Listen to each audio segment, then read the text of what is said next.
ইউক্রেনের খার্কিভ ও পোলতাভা অঞ্চলে নাফতগাজের গ্যাস উৎপাদন সুবিধা লক্ষ্য করে হামলা চালিয়েছে রাশিয়া। ক্ষেপণাস্ত্রের অর্ধেক প্রতিহত করা হলেও বেশ কিছু গুরুত্বপূর্ণ স্থাপনা ক্ষতিগ্রস্ত হয়েছে। রুশ হামলায় সীমান্তবর্তী সুমি ও চেরনিহিভ অঞ্চলের বিদ্যুৎ বিচ্ছিন্ন হয়ে গেলেও প্রায় ৩ লাখ গ্রাহকের জন্য বিদ্যুৎ সরবরাহ পুনরায় শুরু হয়েছে। এ ধরনের হামলা শীতকালে তাপ সরবরাহ ও বিদ্যুৎ নিরাপত্তার জন্য বড় ঝুঁকি তৈরি করতে পারে।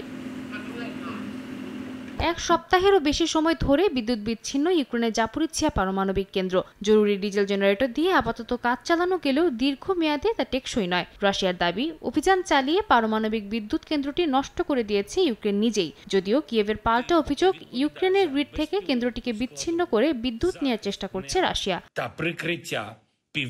আইএইএ মহাপরিচালক রাফাল গ্রসি জানান, জাপোরিজ্জিয়া পারমাণবিক কেন্দ্রের বাইরে বিদ্যুৎ পুনঃস্থাপনের জন্য বিস্তারিত আলোচনা চলছে। দীর্ঘ সময় ডিজেল জেনারেটরে শীতাতপ যন্ত্র চালালে নিরাপত্তা ঝুঁকি বাড়তে পারে। আন্তর্জাতিক বিশেষজ্ঞরা সতর্ক করেছেন, প্রযুক্তিগত ত্রুটি বা নাশকতার ঝুঁকি এখন অনেক বেশি।